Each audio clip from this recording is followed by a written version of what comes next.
the same old tune, fiddle and guitar. Where do we take it from here? Hello, ladies and gentlemen. It is Tuesday, August 13th, 2013. I am Jay-Z, and this is Flashpoint Radio. Thank you for joining me, and remember, as always, follow me on Twitter at Flashpoint Radio, Facebook.com/Flashpoint Radio, and then like and share these on YouTube. Links to all articles covered are in the description below. Do some further research. Don't take mine or any other talking heads' word for anything. On tonight's edition, we're going to look first at Edward Snowden, what that means, what the government has done in response to the Edward Snowden leaks, and then we will get into, such a good, lighthearted story out of Missouri that has set the entire country on fire, involving bulls, a lasso, a clown. I think you know what I'm talking about. But before that, let's go ahead and look at this story from NBCnews.com. Snowden revelations force Obama's hand on surveillance program.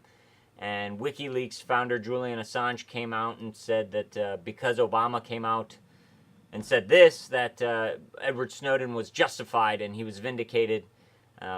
But if you look a little deeper, and you don't have to look very deep at all, actually, just the second paragraph of this story, you'll see what Edward Snowden's leaks about already known government programs have forced the government's hand on.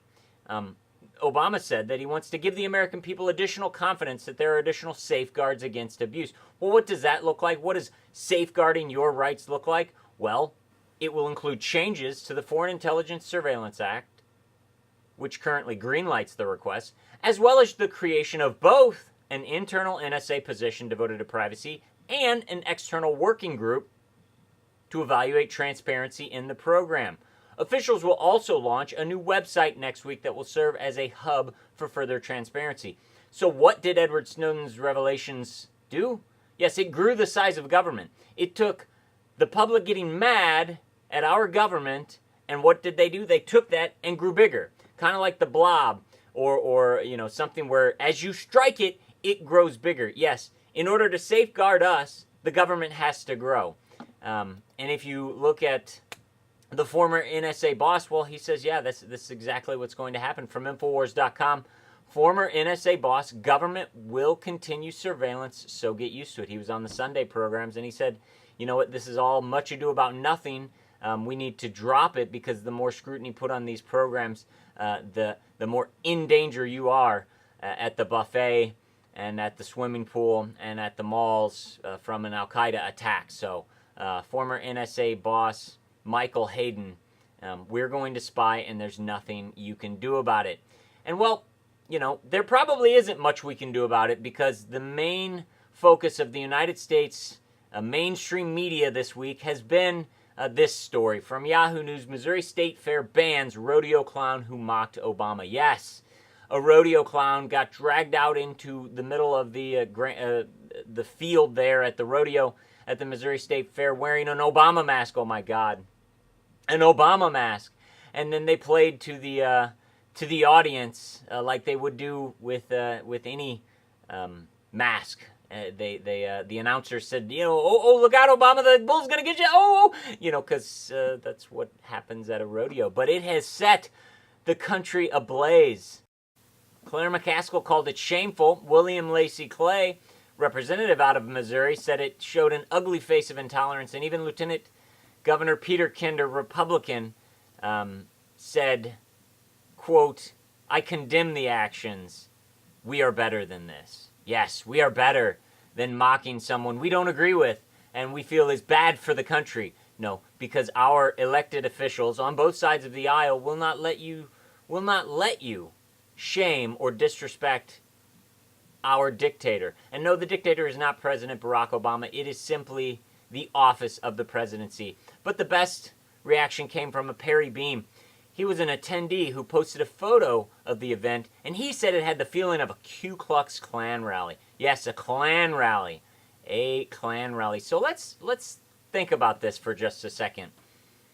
A rodeo can't simply put on the mask of a president, and joke around, maybe in bad taste, but playing to obviously their audience, can't do this without causing a maelstrom of reactions from the media, inciting regular people to get upset about it as well. Well, all you have to do is go back to 1999 in this same state, Missouri, and you find this flashback. Missouri Dems defend Minstrel Act.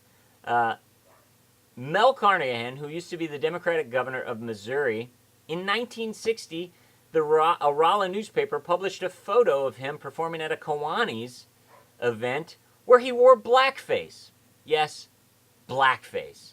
So a Democrat, remember, the party of the Ku Klux Klan, the Democrats, wearing blackface, and it was defended by, well, black Democrats in this state, most definitely. But let's look at some other examples of mocking leadership and see how it jives with the United States, where our elected leaders, we aren't allowed to mock the office of the president. We're better than that. Well, here from Gawker.com, incredibly brave North Koreans are mocking Kim Jong-un on his birthday.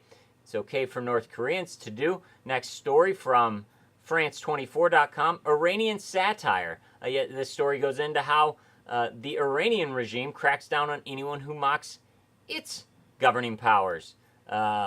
Advocacy.globalvoicesonline.org, Venezuela Twitter user detained for spreading destabilizing information. And what did she say on Twitter? Well, she said that the President Hugo Chavez looked like he had become a waxed doll. Outlawed in Venezuela, in the United States as well. From libertyunyielding.com, Egyptian satirist arrested for mocking Morsi. Okay to mock in Egypt? No. Okay in the United States? No. But, wow. From the UK Mail Online, being rude to President of France now allowed. Lawmakers repeal 130-year-old ban after ruling by European Human Rights Court. Yes, but in France, it is now okay to mock their ruler. So you have Venezuela, Iran, in the United States, and on the other hand, you have North Korea and France. Sounds like two great options to me, now doesn't it? But I kind of would like to be more like France when you look at stories like this. French president promises to keep ban on Monsanto GMO corn, despite court ruling. Their court ruled they couldn't ban GMO corn from being planted, and the president of that country, France, says he is going to back the country, the sovereignty of the French nation, over the European Union. I don't think we'd find a president or a governor in any state in this nation that would be willing to take that stand against our federal government. No. They want us to praise Obama. They don't want us to mock Obama. They would never, never, never say it's okay, damn it, to put on a Barack Obama mask and make fun of the man. Yes, the man is a joke. He's a myth. He's not who he says he is. He is a cloud, a ghost. He is nothing. He is simply an image placed there for you to either fawn over or hate. That's all he is. He is an idol put in front of us by a group of ruling elites in order to distract us from the people behind the curtains. You know, the Wizard of Oz allegory, a man behind the curtain. No. Our rulers, they want us to praise and adore our leader, our dear leader, because, well, it worked so well in Germany, in Nazi Germany, that, well, let's try it here in America. And we're going to end on that with what our rulers, what, probably Claire McCaskill, Lacey Clay, Peter Kinder, and all other Republicans and Democrats who say mocking the president is wrong. Is this what you would rather have us do? Infowars.com, video, boy praise to Obama. And for President Barack Obama. Barack Obama, thank you for doing everything and all the kind stuff. Thank you for all the stuff that you helped us with. Thank you for taking the courage and responsibility for everything you have done for us. And God has gave you a special power. And you are going to handle it just fine. You are good. Barack Obama. You are great, and when you get older, you will be able to do great things. Love, Steven. Barack Obama! Yeah. No, don't mock the president. Pray to him, because he has power. And he's done so much good for us in this country. So remember, this is not America anymore. This is globally occupied United States. We do not have sovereignty anymore at the individual level, the community level, or the state level. It's basically over until you wake up and wake up your friends and neighbors.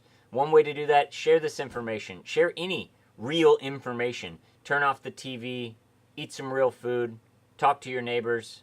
Wake up, America. We need you. We're going to need you in the future. Jay-Z signing off for Flashpoint Radio, saying God bless and keep your eyes to the sky. I've seen the world with a 5-piece band, looking at the backside of me, singing my songs, one of his now and then. But I don't think Hank done 'em this way. No, I don't think Hank done 'em this way. Take it on.